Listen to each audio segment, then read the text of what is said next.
Hey there, all you astronomy passionate people. It's getting really close to 2 hours UTC. I don't know what just happened. I see. Norton wanted to do an update. I am unwilling to do an update at this time. So, hey, hope everybody's doing well. It looks like it's very, very close to 2 hours UTC, which means that it must be time for Astronomy Daily Live. Hey, everybody. Nice to see everyone. Hope your day was good. Hope your evening was even better. Yeah, hope everybody's doing well. So I'm gonna sort of do my usual routine here and get the chat going. Get the chat. I think I've already got the chat up and running actually. I don't remember which chat it was though. I think it's that one. Yeah. Greetings programs. Do you remember what where that's from? Yeah. All right, I'm gonna get rid of that. I'm gonna start up my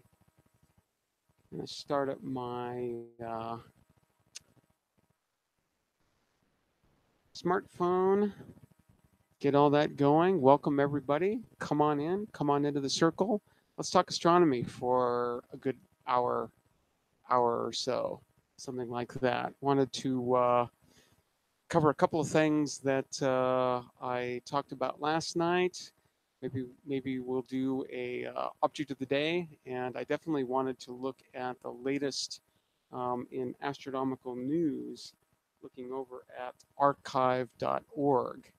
It's uh, it's nice having a daily show like this because I can sort of keep on top of all the astronomical news, all the latest and greatest bleeding edge type of stuff, and yeah, keep on top of that. So you don't. When you hear about it later, uh, you've already got maybe a little bit of familiarity with the subject matter, because I've noticed that most most of the things that I see covered in or um, at a site like archive.org uh, are then covered by either Tony in his um, um, deep astronomy shows, or like the weekly space hangout, uh, where obviously they they'll go into many more details. Hey there, Susan Hunter. How are you? Uncle Bill. Tempest Thursday, huh? Tempest Thursday. Your head might explode. Hey, welcome to the club. My head always feels like it's going to explode. So yeah, hope everybody's doing really really well. Earthlings, yeah, still stuck on this planet. That'll change. That'll change. So the beverages of the evening again is the HOH, hydrogen hydroxide tonight. A nice calming chemical. Very, very awesome. So cheers.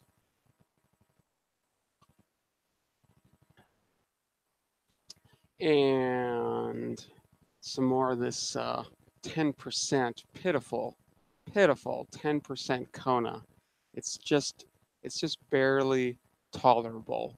I always say, when you've been to the top of the mountain, it's hard to be anywhere else.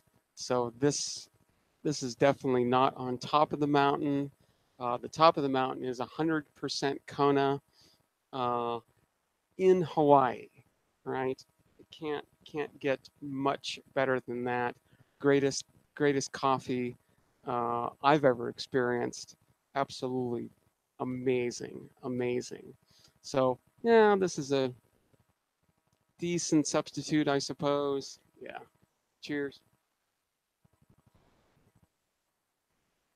So one of the things that I wanted to cover really, really quickly was sort of my description of stacking that um, I was talking about last night a little bit, and probably did a relatively poor description of that.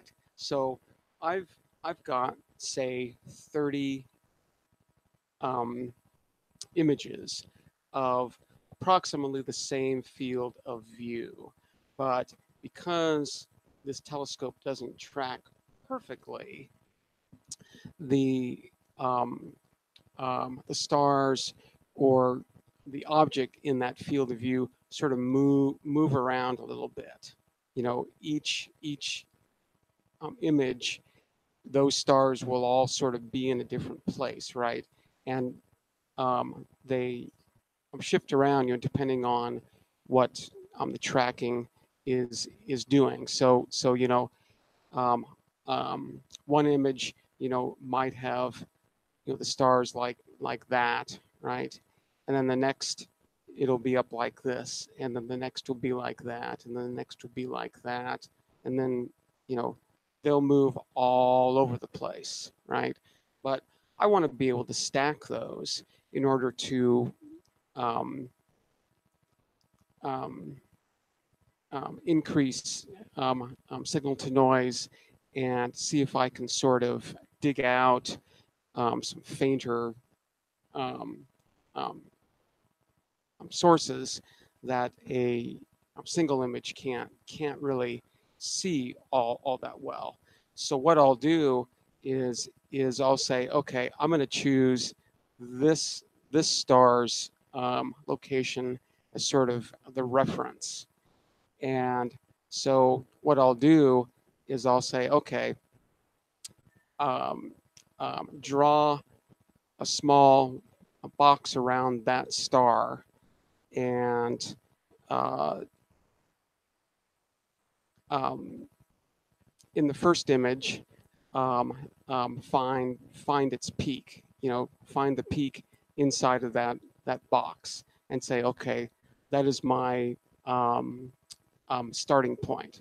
Now I have to let a kitty out of this room, otherwise she is going to just um, uh, be obnoxious the entire time. So just one minute. It's kitty time.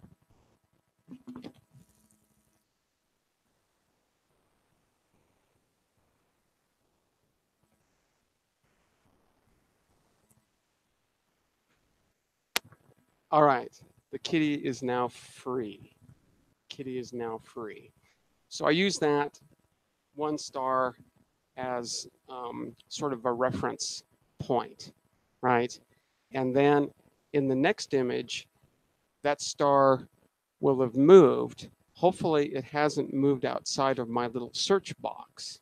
So when it moves a little bit, I look inside of that box and I find the peak of that star again. Uh, and then I measure the distance between where it is and where it was. And then I just take that entire second image and just shift it back. And then I add it to the first. And then based on the location of that second peak, I look at the third image and I look in the same sized box and I try to find a peak again. And I do exactly the same thing. I measure the shift and then I just shift the third image down and I add it to the first two. And so I do that for all the images that I have. And um, at least the data that I have at the moment, it's like 30 images or so. And so I do that for all of these, and probably haven't seen what I posted to my Discord channel yet. So I'm going to share my screen, and we can go over here to my Discord server, and we can look and see what that is. So on the right-hand side is my stacked final image. Now this is raw data, so it's showing all the bad pixels in here. You can see it's not exactly flat. It's a little bit brighter over here than it is over here. And I've also rotated it to sort of match this field on the left, which is taken from the Gaia archive. And I've just plotted the positions of the stars and the brightnesses of the stars. So you can see along the x-axis here is right ascension in degrees, and along the y-axis is the declination, also in degrees. And the scales here aren't exactly the same, and the rotation isn't exactly the same either. But once you start looking at these things, you start to see the pattern. So if you start with this really, really bright star here, okay, that's this guy right here. And then right next to him is this fainter guy, faint guy. Here's sort of a double star up here. Here's a double star. Let's look at the original. I think I've got a bigger version of this. Yeah, well, slightly bigger. And then this is actually a double star. It's just two bright ones next to one another. You can sort of see up here, there's a row of three. Here's this row of three. And as we come down here, you can sort of see sort of like 1, 2, 3, 4, 5, sort of this string of stars here. That's this string of stars here. Then you can start looking at fainter ones, right? So, the smaller dots correspond to fainter stars. And I've limited this to 17th magnitude. I think the Gaia survey, I don't know how bright they go, but they go down to like 20th or 21st magnitude or so. But I've only pulled out those that are 17th magnitude and brighter. And so as you can see, the smallest ones on here, are 17th magnitude. And you can sort of see that in this stacked image, I'm seeing all the way down, seeing pretty much all the way down to 17th. Now, what becomes extremely obvious in these stacked images is that the focus isn't ideal yet. You can see, especially in these fainter ones, that all the stars sort of look fuzzy, and that's primarily because focus isn't great. It's also probably because the stacking, I'm doing it on a pixel by pixel basis, and ideally I want to be able to do subpixel shifting.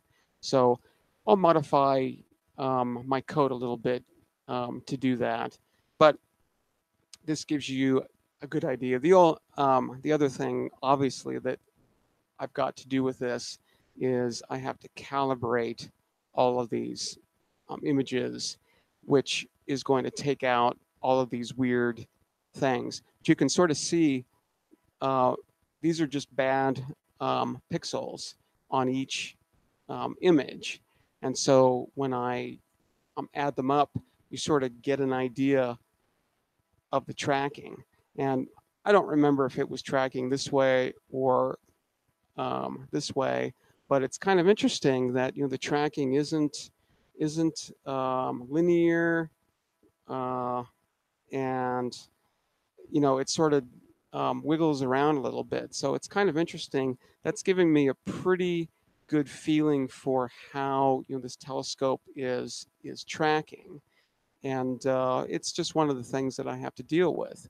these are 2-second exposures, and as I said, there are 30 of them that I've stacked by just a very very simple shift and add method. But you know, um, it's pretty good for uncalibrated uh, um, um, out of focus images. I'm seeing down, to 17th. So that's not too bad. I can't complain about that too much. Uh, hey there, Tom. How's everything going? Hope all is well. Just showing off more data that I took a few nights ago. Now, the reason why I can see so faint isn't isn't because of the exposure time, and it isn't because of the stacking. Certainly isn't because of the calibration, because that is not even here. The reason why I can see so faint is because I've got a really, really, really nice dark sky. So pretty awesome, that a little 8-inch scope, 2-second exposures, no filter, uh, stacked, can see down, to 17th. So that's pretty impressive. I think that's very very cool. So this is all part of a project that I'm going to announce at some point. Pretty exciting. Uh, but yeah, this is all part of me trying to understand, what the capabilities are of the system I have, and so far so good. The astrometry looks pretty good. I still have to do um, photometric measurements of these things, at least to measure relative brightnesses. Now that I have access to Gaia data, I know the magnitudes of all of these stars. So, of course, I also know relative magnitudes. So I know how much brighter this star is compared to this one. And so um, I can measure um, the counts here and the counts here, and look at the ratio there and see if the ratio matches the brightness ratios here, or at least how close they are, and that'll give me a good sense of my um, um, photometric accuracy and precision. So yeah, it's a very very cool, fun little project, and hoping to be able to make an announcement about that in the next week or two, something like that. So yeah, hope you enjoy that. I think what I wanted to do right off the top is do an object of the day. And I think what I wanted to do was go back to the NGC catalog. So let's go over to, I'm going to take a sip of this wonderful clear chemical here. Cheers.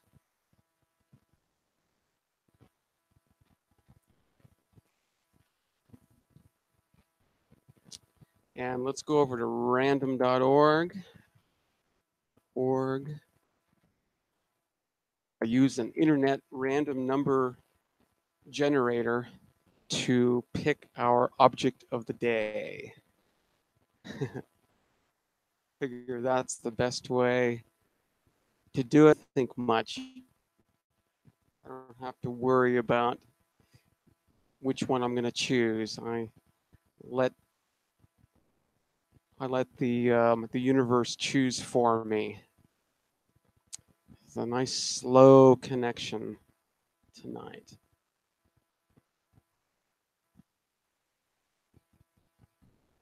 Yeah.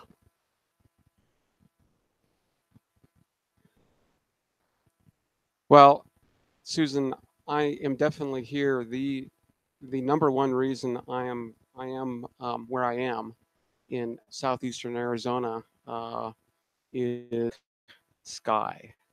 That was the number one parameter. The second one, which is also important, but not as important as that, is that it is very, very quiet here too. So there are 7,840 NGC objects, new general catalog objects, um, and these are numbered by right ascension. Right ascension. So um, is at a right ascension of 0 hours, and NGC 7840 is approximately at a right ascension of 2359. Now, since this catalog was made, precession has taken place, so the right ascensions have changed a little bit over time. So it's sort of a funny thing at the moment, but more or less, they're still in sort of right ascension order. All right, drum roll, please. I'm going to generate, and we're going to see what NGC object we're going to investigate tonight. Boing. NGC 5061. Okay. So 5061, that's about, let's see, how far along is that? 5061 divided by 7840 is about 64% of the way through the RA uh, angle. So let's see. So let's multiply that by 24 hours. So about 15 hours, 49 minutes or so, something like that. So let's go over to Simbad. Simbad is one of the many astronomical databases that we have access to. And we're going to search for, what did I say it was? I don't even remember now. 5061, NGC 5061. NGC 5061. What do you think it is? Most likely, right? Most likely, it's a galaxy, right? Most of the non-stellar, faint, fuzzy objects are NGC objects. But let's find out. 5061. Of course, it's a galaxy.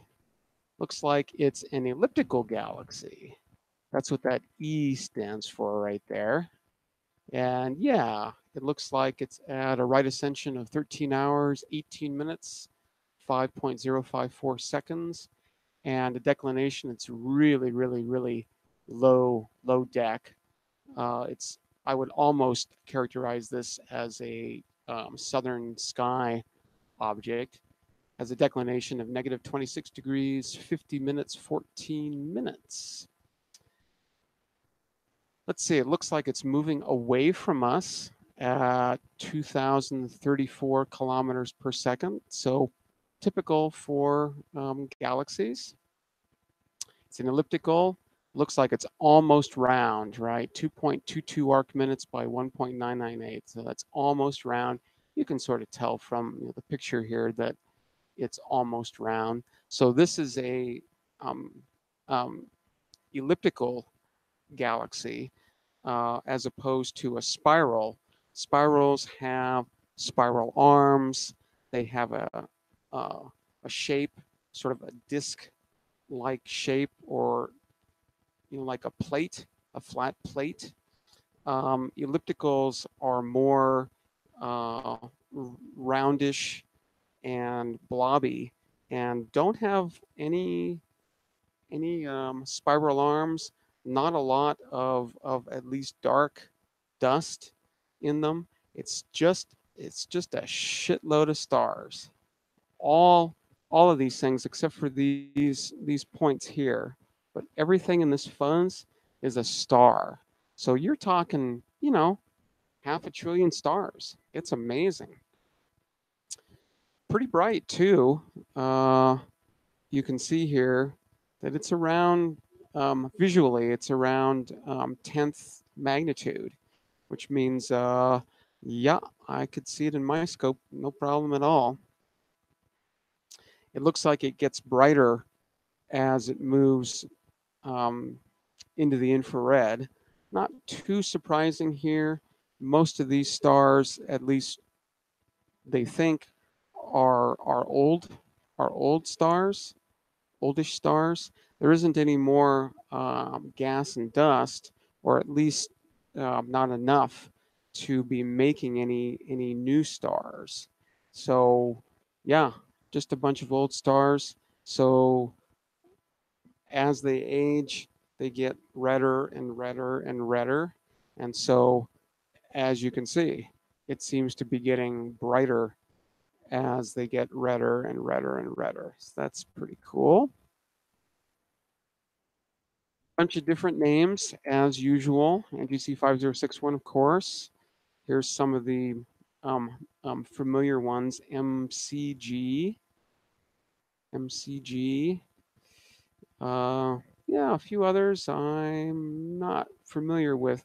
Most of these are, just different kinds of surveys. So, this galaxy is of a particular type uh, that matched, the parameters that these surveys were searching for, and so it gets named different things depending on uh, what they what parameters they're looking for in that particular catalog. So 146 total references, 99 in the past 20 years. So we'll look back at that. Looks like there's 5 distance measurements. So let's see how far away we think this elliptical galaxy is. They always like to measure it in megaparsecs. I'm not quite sure what the T minus F method is. I'm gonna have to find that out. Now I could probably go to the reference here and find out. Should we do that? Let's do that. I would like to see.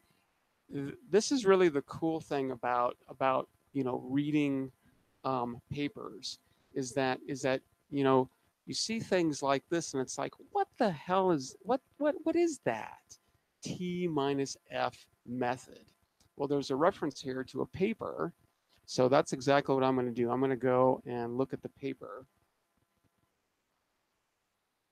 because one of the other reasons why that stood out, of course, is because look how different it is from all the other ones. So it's sort of looking like, if you take the average here, I'm going to eliminate that one for the moment.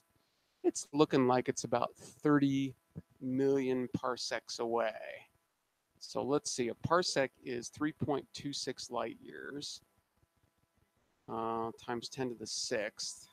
So that's 3.26 million light years. And I'm gonna say the average there is about 30. So I'm gonna multiply it by 30. So we get 97.8 million light years away. So if I were to go out tonight and look at this object through my scope, I would be seeing that light uh, and that galaxy as it was almost 100 million years ago. Pretty amazing. Yeah, I think, Susan, the crowd here is still relatively small. So we've just been hanging out on YouTube. Discord is there, but yeah, I think for the moment, it's a small enough crowd that we are just hanging out on the YouTube chat. So hang with us.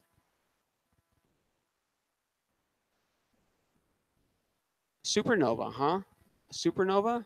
Let me go over and look at that really, really quick. A supernova. Is this a new one? Okay, ESA News. Let's just go over there and let's take a look and see what Tom is talking about. Supernova 1996X. Oh, cool. Okay. So there was a supernova back in 1996. Cool. Pretty bright. I'm just sort of looking at the magnitudes here. Pretty bright.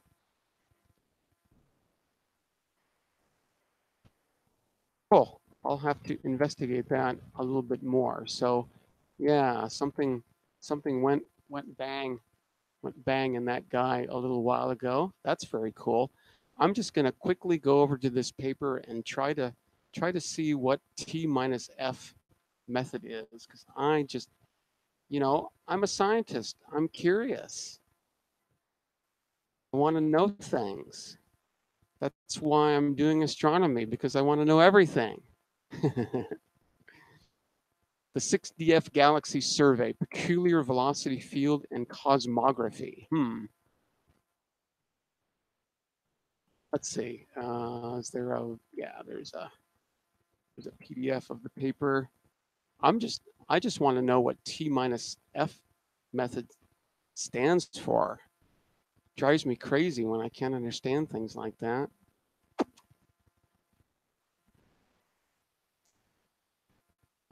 Let's see. So I'm going to zoom in a little bit here. That's one of the cool things about having a daily uh, live stream is that we can just relax, have a good time, poke around. There's no rush. There's no reason to pack a lot of information in. It's not necessarily even a reason, to go too deep unless we want to. So let's see if we can figure out what T minus F method is.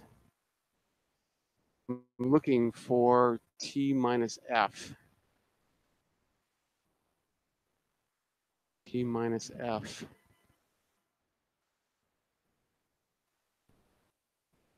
By distribution.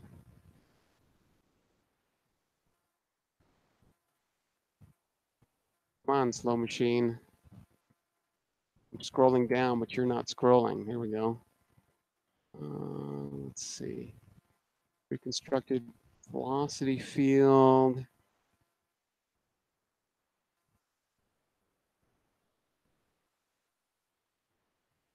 Hitting the fundamental plane. Oh, there's some pictures of some sort.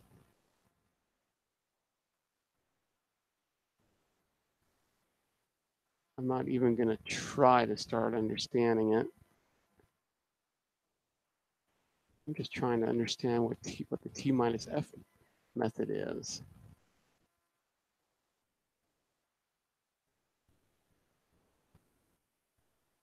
The 0 point.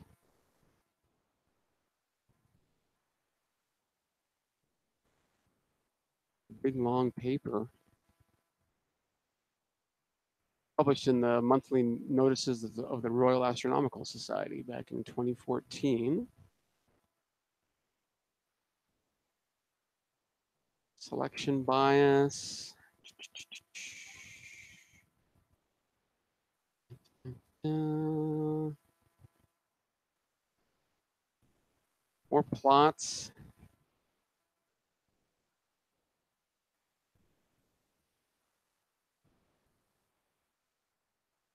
Logarithmic distance ratios and associated parameters. I'm still not seeing any reference to T minus F. Velocity field.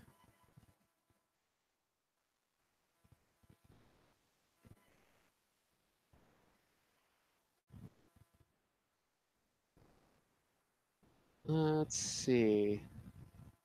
More pretty pictures. Those are very colorful, adaptively smooth versions of the reconstructed 2 MRS velocity field. Monopole. I'm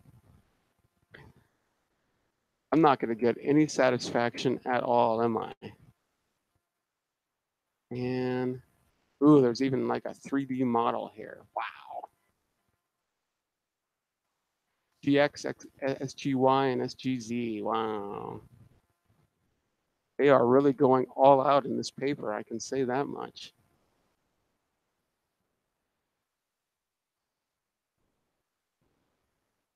And every paper is sort of a gateway to discovery, not only of things, but also the history of all of this, because that's what all the references are. Is sort of a history lesson.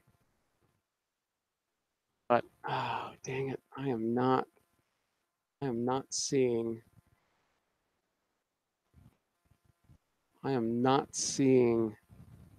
T minus F anywhere. At least quickly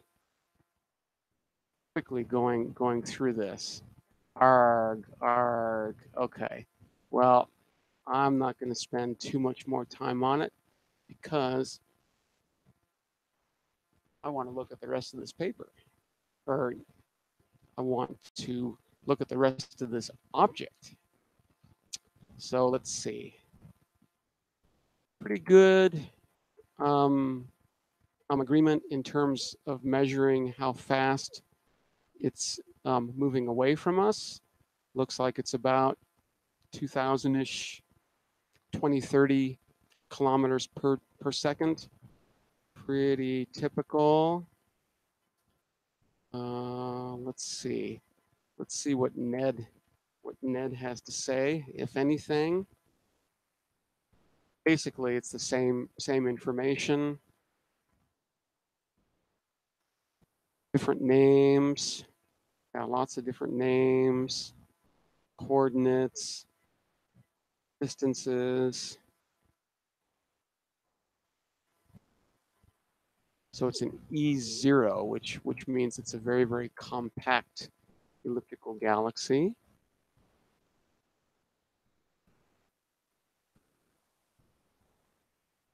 To 11.44 visual magnitude.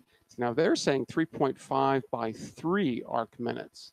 Simbad was saying like 2.3 by 2. That's kind of interesting.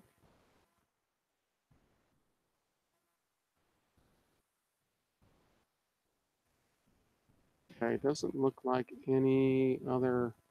I mean, all of this is fabulous.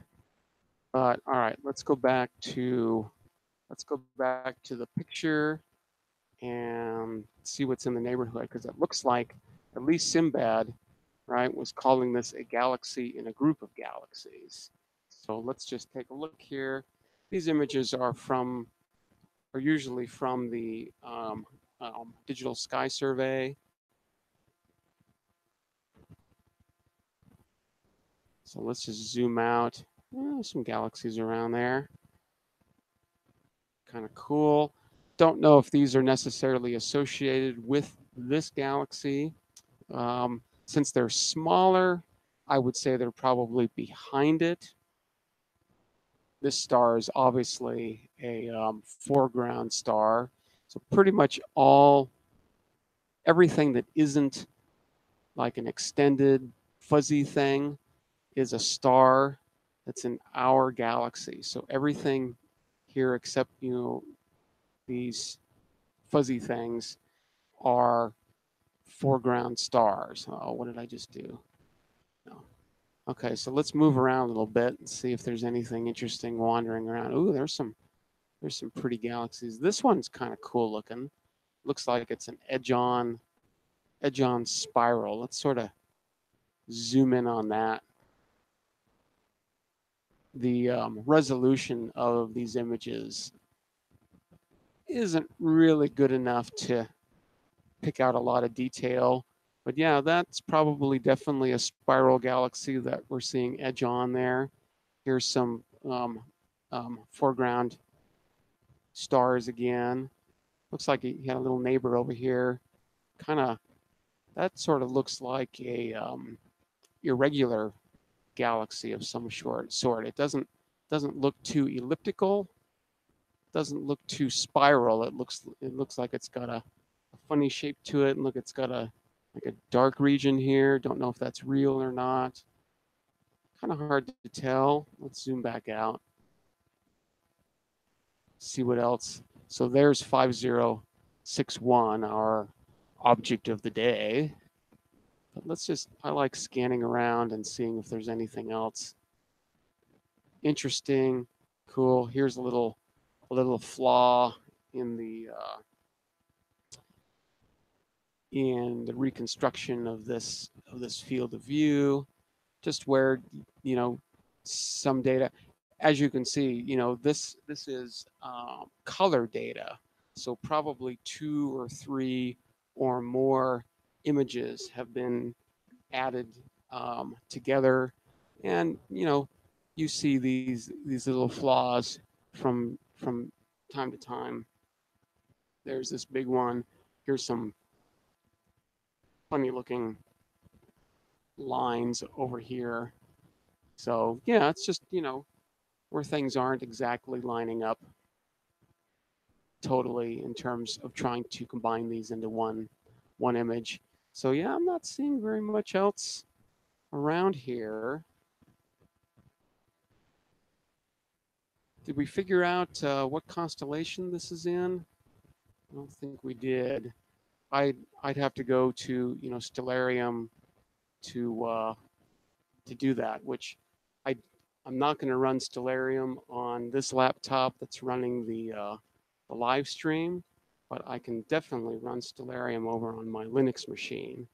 So let's see if I can pull up and see what constellation it's in. It's pretty low. It's a low deck, so it's lower than um,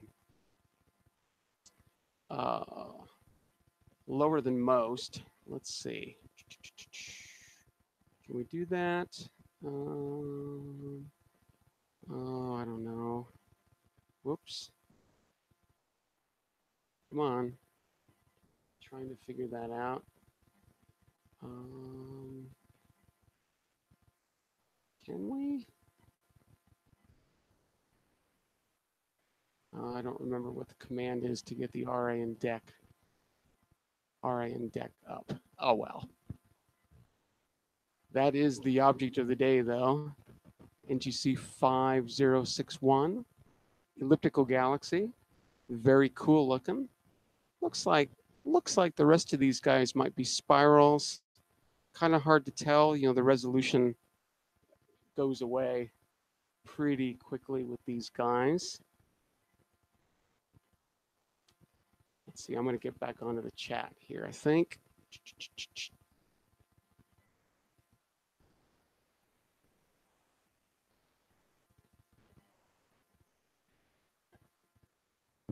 Cool. Well, that is a nice object of the day for sure. Pretty galaxy. And it looks like it popped a supernova back a few years ago, which is very cool. Very, very cool. I saw a supernova and did some photometry on supernova 1991T back in the day. So that was pretty exciting. I didn't see it actually go off. I saw it a few days afterwards, and yeah, just sort of watch the whole thing dim out over time. That was very, very cool. Very cool to see all of that. All right, I think what we should do for the remainder of the time is sort of check out the latest and greatest news, astronomy bleeding edge news at archive.org. If you don't know about archive.org yet, you definitely should. This is where all all the, well, I don't know about all, but many of science and engineering papers are published prior to publication, so they've been um, accepted for publication, but sometimes that takes a little bit of time. So they are posted here, and they're posted for free. So you can go and find out all kinds of things about um, um, um, um, what's happening in different areas of physics, math, computer science, biology, finance, stats, electrical engineering, economics. It's awesome. And rightly so, right at the top is astrophysics, right where it should be. And these are posted every single weekday, right after 0 hours UTC. So I get these locally, uh, starting around like 5 or 6 p.m. My time. And so let's look at the latest and greatest new ones for what will be the 9th of March, 2018, Friday. So this is the bleeding edge. This is the latest and greatest things. You'll hear about a few of these in the next week or two, uh, but you're maybe hearing about them first right here. And that's one of the cool things about having a daily show is that I can sort of scoop all of these things. And what I like to do is I like to look at the titles, see if there's anything interesting in there. If there is, I'll read the abstract. And the abstract, as you can see, is just a very short, sometimes short, most of the time short, paragraph that sort of just describes the entire paper.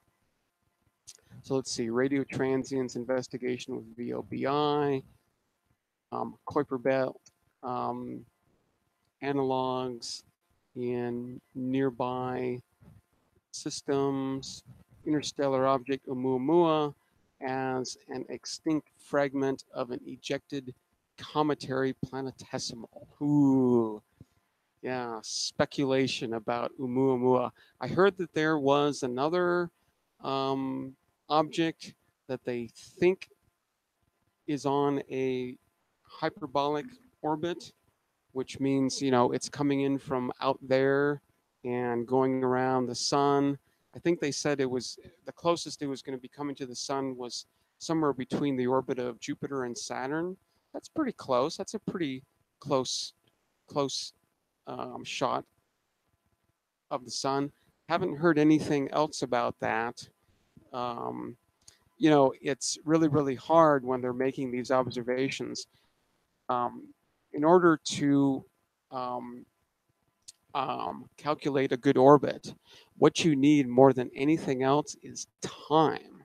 You can make all the measurements you want in the world, but you got to let these things move. And so, you have to just wait. You have to wait and you have to wait and you have to wait in order to get good orbits. So, preliminary orbits might show these things, to be hyperbolic, and then after a month or two or three or a couple of years um, of measurements, you go back, you recalculate the orbit, and it turns out, oh, it's not a hyperbolic. It's just, very large elliptical. So we'll see about that one. As I said, I haven't heard anything else about that one. The ion traps at the sun. Sub-Jovian planets orbiting bright stars. That's cool. Runaway yellow supergiant in the small Magellanic Cloud. Faraday rotation study. I don't know what that means. Observational implications of LIGO. Okay. Interesting. I think LIGO is the gravitational wave detectors, so-called gravitational wave. Towards a multiple observation. Hold on one second. I will be right back. Hold on.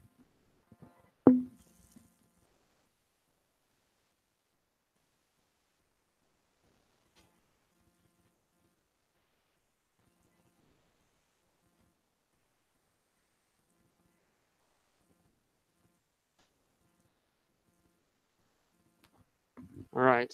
Another kitty emergency averted. Light curves, merger, shock. I'm not really seeing anything that's pulling me in. If any of these seem interesting to any of you, let's see. Tom is saying that there's an object. Uh, it's from uh, the solar system that is going to be kicked out. Oh, okay, interesting.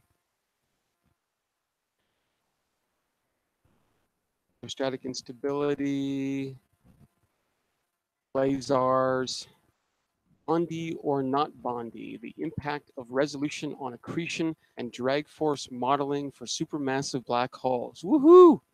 Theoretical, totally theoretical. Nothing wrong with that. Just saying. Subsonic structure, optically thick winds. Thanks, Tom. Appreciate those kinds of links. As I said, and I'll keep saying this over and over again, there, as far as I'm concerned, there is no end to the astronomical topics. So yeah, please post links in the um, Discord. I definitely look at all of those and greatly appreciate um, you taking um, um, the effort, to post those there. I think that's very awesome. Large scale area multi object fiber spectroscopic telescope, LAMOST quasar survey, investigating light curve modulation via kernel smoothing. Applying deep learning to fast radio burst classification. Now that's interesting.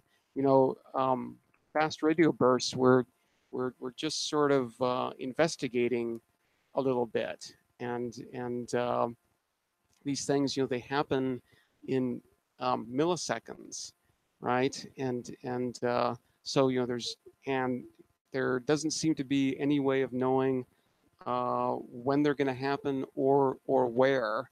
Although I think that there's one now that has at least repeated itself once, maybe more times than that.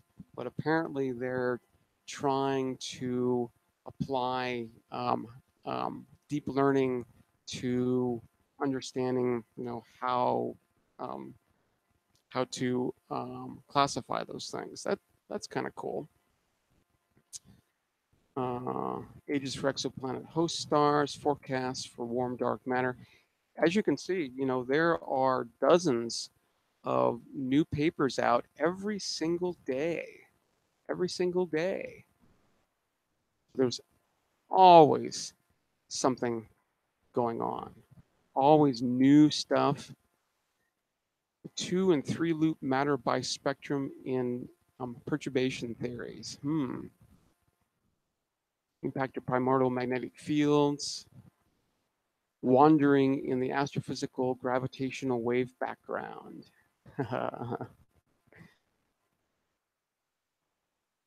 Looks like that's it. There's some cross lists that go into other areas. I'm not really seeing anything that catches my eye here. I think the one that was moderately interesting was the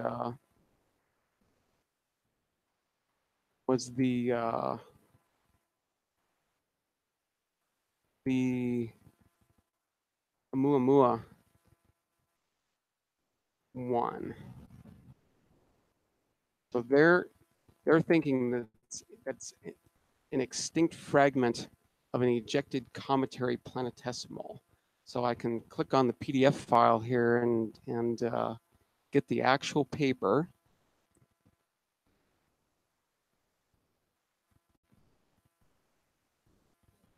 So let's see. Oumuamua was discovered passing through our solar system on hyperbolic orbit. it presents an apparent, I'm going to zoom this in a little bit more, an apparent contradiction with colors similar to those of volatile rich solar system bodies, but with no visible outgassing or activity during its close approach to the sun. I don't remember how close it got. I mean, maybe it didn't get close enough. I don't know. We show that this contradiction can be explained by the dynamics of planetesimal ejection by giant planets. We propose that Oumuamua is an extinct fragment of a comet-like planetesimal born in a planet-forming disk that also formed Neptune to Jupiter-massed giant planets. Wow. Yeah. Stretching the imagination, but that's necessary for science. Let's throw out some wild theories and see what happens. All right, I'm going to zoom out a little bit so we can see more more of these or more of this. I don't want to zoom out quite that much. There we go. So one of the first things I always do is I look for pictures or plots. Here's some pictures.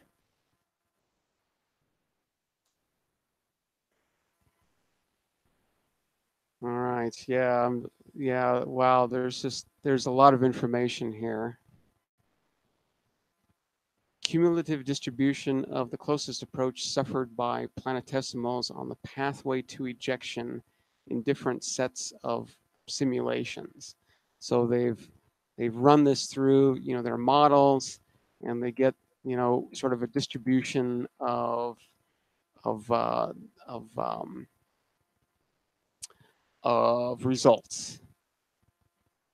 See, this one over here is fraction of planetesimals that undergo sufficient close pericenter passages to their hot star to become extinct before being ejected. Okay.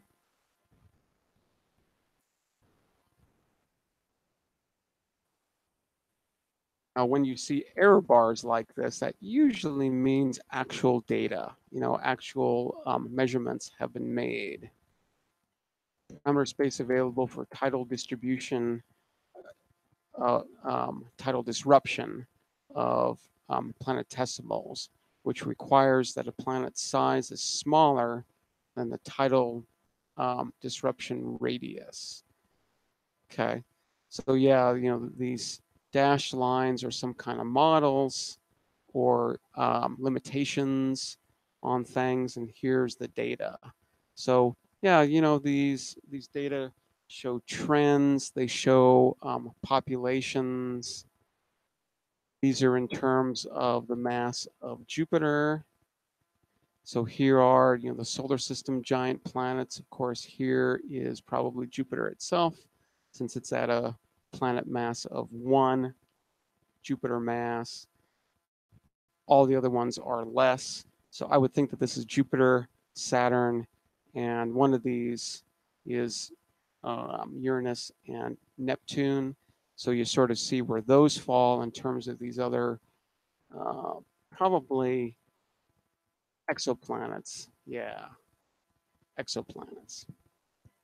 Distance from the center of the planet. Yeah, that's kind of cool. So let's see. Our simulations form the basis of a simple model for the population of um, interstellar objects. The occurrence rate of gas giants is 10 to 20% for some like stars, but lower for low mass stars. Hmm, pretty cool. Pretty interesting. So they're thinking that this is just like a comet remnant from another solar system that was ejected, and the reason why we didn't see any kind of a coma or any kind of comet-like activity was because it sort of already did all of that in the system that it was, but it was ejected by like a Jupiter-like planet, and that can tell you things about Jupiter-like planets as well. Kind of cool. Kind of cool. short paper. Where are these guys? These guys are over in, it looks like Bordeaux, United States, and the UK. That's kind of cool. Pretty cool. Let's see if there's anything else that grabs my eye. Didn't see anything the first time through. Probably not going to see anything the next time through. Sometimes you win, sometimes you lose. All right, well, cool. I think I'm going to stop sharing and go back to this, sit back up so you can actually see me. So yeah, hope that was interesting. This is just, you know, a fun, casual um, look at lots of astronomical things, changes every day. Yeah, so I hope that's moderately interesting, moderately fun. It is for me. So I think I'm going to get off this planet, get back up to the ship. Got some more work to do tonight. I'm finally looking at the moon distance project. I've got some good data on that. I realized that there was a possible problem, which turns out not to be a problem. It actually makes the whole project even easier. So yeah, I'm sort of in the process of looking at the data, making the measurements there, and with those measurements, I will be able to calculate the distance to the moon as it was at 3:30 UTC on the 23rd of February. If you want to be involved in that, let me know. You can send me an email, cosmiclettuce@gmail.com, and I will hook you up. I think the more participation we have, you know, the better the data will be. So it's just a matter of photographing the moon and some background stars. And I need to know your location with pretty good um, um, accuracy. Doesn't have to be exact, but you know, better it is, you know, the better the measurement to the moon will be, and so we'll see how that goes. I've just started looking at all of that, so should have some, you know, results with that in the next couple of days, I hope. And I'll definitely be doing it again. As I said, it's actually going to be a little bit easier because I don't necessarily have to have a bright star um, next to the moon. I just need a few stars, plural, um, near the moon, and we'll see how that goes. So cool. All right, I'm going to get out of here for now. Appreciate your time. If you haven't subscribed yet, make sure to subscribe to this YouTube channel. Like or dislike, whichever you prefer, and make sure to share this around. I'm definitely trying to grow the circle of friends here so we can talk astronomy, and it doesn't necessarily have to be me the entire time. I can put a little panel of participants down here too. So if you want to be on the panel, as soon as I go live, I can email you the link, and we can talk that way. That way, I don't have to talk the whole time.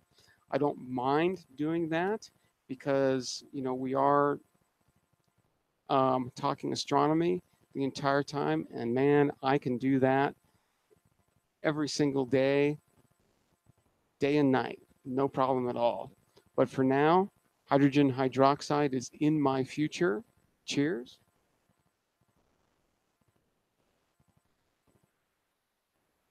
So I hope You all have a great evening, a great night, and Astronomy Daily Live will be back again tomorrow in less than 23 hours. There'll be new stuff.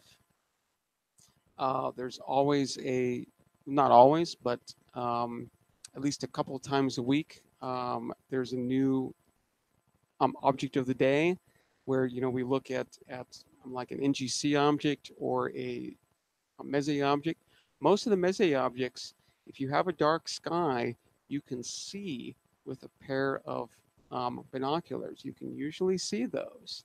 So, yeah, I think I'm going to get out of here for now. I respect your time.